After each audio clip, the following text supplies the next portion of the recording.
Hello बच्चों, चलिए प्रश्न को समझते हैं। प्रश्न है, निम्नलिखित में से कौन से आयन जलीय विलयन में सर्वाधिक स्थायी होते हैं? विकल्प ए दिया हुआ है क्रोमियम+3, विकल्प बी दिया हुआ है वेनेडियम+3, विकल्प सी दिया हुआ है टाइटेनियम+3 और विकल्प डी दिया हुआ है मैंगनीज+3। तो बच्चों, सबसे पहले हम प्रश्न की मुख्य अवधारणा को समझते हैं कि प्रश्न की मुख्य अवधारणा क्या है।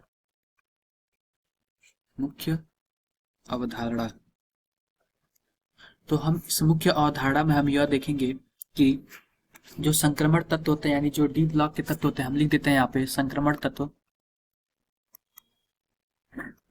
संक्रमण तत्व जो होते हैं, संक्रमण तत्व का स्थायित्व, संक्रमण तत्व का स्थायित्व अयुग्मित इलेक्ट्रॉन के समानुपाती होता है।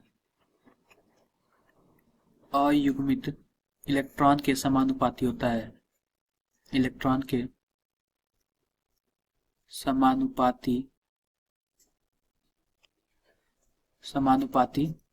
होता है। तो बच्चों आओ देखते हैं कि इसमें कितना ज्यादा अयुग्मित इलेक्ट्रॉन है। तो बच्चों पहला विकल्प हमारा दिया हुआ है क्रोमियम+3। अगर हम इसका इलेक्ट्रॉनिक विन्यास बनाए तो कुछ इस प्रकार होगा। क्रोमियम का जो परमाणु क्रमांक दिया हुआ है 24 दिया हुआ है। इसका हम इलेक्ट्रॉनिक विन्यास बनाए तो कुछ इस प्रकार बनेगा। आर्गन 18 4s0 3d3 कुछ इस प्रकार बनेगा। बच्चों विकल्प दूसरा दिया हुआ है। विकल्प दूसरा हमारा दूसरा है वेनेडियम+3। वेनेडियम का जो परमाणु क्रमांक है वो 23 है। अगर हम इसका इलेक्ट्रॉनिक विन्यास बनाए तो कुछ इस प्रकार बनेगा। Ar18 4s0 3d कुछ इस प्रकार बनेगा।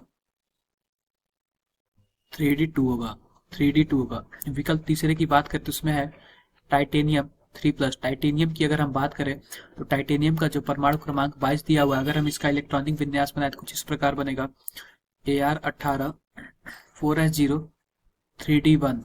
और हम विकल्प चौथे की बात करें तो विकल्प हमारा चौथा है Mn3+। तो बच्चों अगर हम Mn3+ की बात करें जिसका परमाणु क्रमांक जो होता है वो होता है 25 होता है। इसकी हम बात कर रहे थे Ar18 4s0 3d4 होगा। अगर हम बात करें अयुग्मित इलेक्ट्रॉनों की संख्या की, अयुग्मित इलेक्ट्रॉनिक संख्या की, जो हमारा Mn+3 है, इसमें अयुग्मित इलेक्ट्रॉन की जो संख्या है वो कितनी है? वो 3 है। और दूसरे वाले में अयुग्मित इलेक्ट्रॉन की जो संख्या है d ऑर्बिटल में वो कितनी है? वो 2 है। तीसरे वाले में अयुग्मित इलेक्ट्रॉन की संख्या जो है वो कितनी है? वो है 1 है। और चौथे वाले में अयुग्मित इलेक्ट्रॉन की जो संख्या है वो कितनी है? 4 है। हम यहाँ पे लिख देते हैं अयुग्मित इलेक्ट्रॉन की संख्या।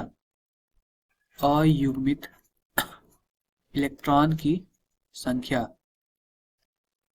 तो जिसमें अयुग्मित मुख्य अवधारणा के आधार पर जिसमें अयुग्मित इलेक्ट्रॉन की संख्या ज्यादा वह उसका जलीय विलयन अधिक स्थायी होता है।